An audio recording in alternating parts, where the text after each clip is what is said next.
Matt, congratulations on the win. Over to you right here. That was one of the craziest comebacks I think we've ever seen in UFC history. I just give me your thoughts. I know you said you don't remember some of it, but how are you feeling after that? I was just about to watch it back with Eve Edwards in the back there, so I would have had some better stuff for you. But yeah, still not sure. I thought I won the first round, so when people are saying craziest comeback ever, I'm like, I won the first round. What are you talking about? But I guess I was stepping in potholes out there and took some clean elbows, took some clean punches. Yeah, he had me hurt. He had me close to out of there, but your boy's a dog. Is that like do you view that as like a pretty great accolade, or is it like, man, I wish I didn't get hit to begin with? Yeah, I'd rather not take punishment. Seems fair. Well, I will say Dana White was in here earlier, and he announced that you won $50,000 bonus. Woo, baby. And then on top of that, he said he's not going to give you another 50, but he'll give you something pretty good on top of that. So hey, we'll take it, and it'll go to good use. And maybe taking that damage wasn't the worst thing. Well, still, would rather not take that damage. I got you, man. Well, just talk to me about what you do remember from the fight. Can you walk me through the finish and kind of what was going through your brain? Yeah, I think I felt the tides turn. He was having some success, and I was just kind of trying to clear the cobwebs for a lot of the second round, but it all changed. I kind of sat down on a straight right. His head popped back big. I think I scored a takedown thereafter, right to mount. And then once I got into mount, settled in, it kind of felt like this was the finishing sequence. And hats off to him, though, because he was still able to roll me to my back, and I had to finish with the triangle, which is cool with me because I'll take another triangle finish. What am I, second all-time right now, triangle finishes? Somebody tell Paul Craig I'm on his ass. I guess, with the year that you've had, coming off a couple losses here, what did the win mean to you in that regard? It means everything. I'm trying to get out here and win fights, and sometimes when things aren't going your way, you start kind of feeling like you don't have it anymore or something like that. But my wife, my team, the people around me, we know we're just one performance away from being right back on top. And look at us, here we go. Got everybody's attention now, and I'm one of these guys. I've always been one of these guys, and it's good to come out and prove it. And you made your call out in the cage afterwards, so I don't have to ask who you're going to fight next. But I guess why? What was it about Mateus Nicolau that you like about that matchup? I think he's an excellent fighter. I think he's great. I've really thought that his performance against Dvorak, his last performance, was masterful. And I'm trying to fight good guys. I'm not picking low-hanging fruit. I want to fight the guys that are going to get me to where I'm trying to go. So I'm not calling his name in any type of disrespect. I want to put on a good performance with him. I've got a lot of respect for him. And this is what the division is, the flyweight division. I know a lot of people say a lot of things, but we cooking right now. And tell me that, you can tell me that the flyweights aren't entertaining. You can't tell me that I'm not entertaining. I go out there every single time, and I scrap. It's who I am, and I don't know any better. Maybe I'll get better at fighting so I don't have to take such a whipping to get it done. But is it wild to you that the division almost evaporated at one point? Were you on the flyweight roster when that happened? I sure was. I somehow survived the flyweight purge by the skin of my teeth because I actually fought Naoki Inoue in Singapore and beat him in a split decision. And looking back at that fight, I don't know if I beat that guy. It was a close one. So could have been me. Could have been me who was put on the chopping block. So I'm grateful to be here. And I just want to make the most out of my opportunity. But I very much believe that the flyweight division is still around, and it has a little something to do with me because at the time I was hot and I went on a tear. And I'd like to think that they were like, well, we got Schnell, we got a couple guys that are exciting, maybe we can keep this thing around. So maybe that's just wishful thinking, but I believe that I'm one of the reasons that this division is still afloat. Thanks. Talking about the finish, you were trying for that triangle for a few moments there. He was still in it. Then it looked like you made some adjustment. Can you walk us through what you had to do technically to get, he napped rather than tapped, but... I had a good bite on it, and I've got a good triangle. And I almost got to it in the first round. We were close to snapping it on the first round. It could have been a first-round finish, but he was good. We knew we would have the advantage in the grappling department, but I got to say, young man's been working. He's over there at American Top Team, where I've formerly been. It's always weird facing off and looking across the corner and seeing guys that used to coach me coaching against me, but that's the game. So Yeah. The ultimate, I think what happened was I was able to turn the angle and really get that bite down so that he went unconscious. Hey, congrats on the win. I'm Will Grant from 77 WABC over here. Thanks. So, yeah, tonight, a lot of the other fighters were saying that crowd was really something else. They'd never experienced anything like that. Did that really come into play when you were trying to come back from, a first round that you felt that you won, but a lot of people considered you losing in? Somebody scored that round for him? Or, no. I was getting beat up in the second round. Second round. I won the first round. Did I say first? My bad. Yeah. Second. No, it's all good. So something that I've tried to work on is not responding to the crowd, because I am an emotional guy. I can sometimes be drawn into that. So me and my coaches, me and my team, it's something we talk about before we walk out there. Like, hey, keep you cool. Let's keep it together. And we can go out there and get this dub. Don't react to the crowd. Don't react to anything he does. Be in the moment, one step at a time.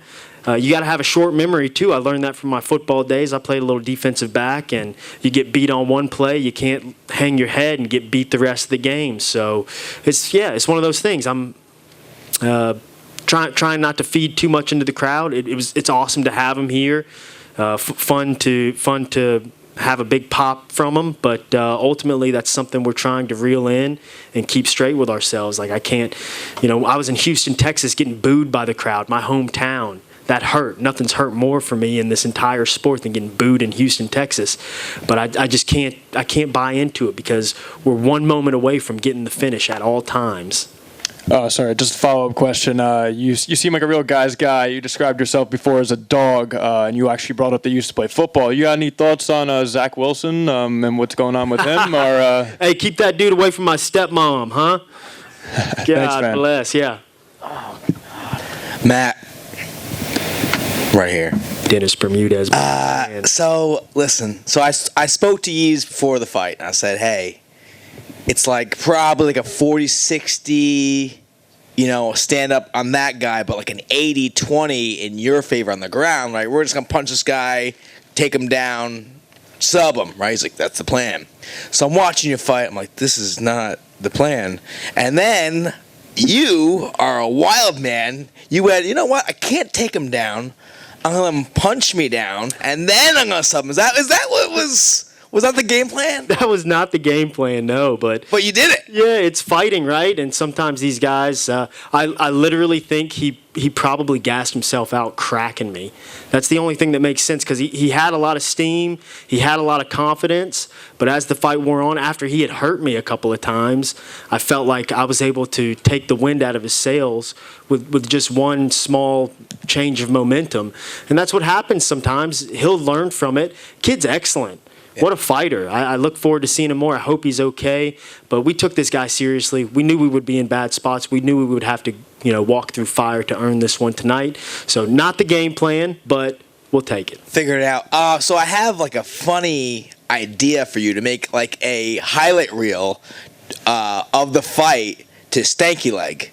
I was doing the stanky leg out there. Yeah, but then you won. Yeah, we'll take it. That's sick. You would love that. That's a great idea. A little low light, then it ends well for me. Yeah, I think so. So you were clearly rocked there.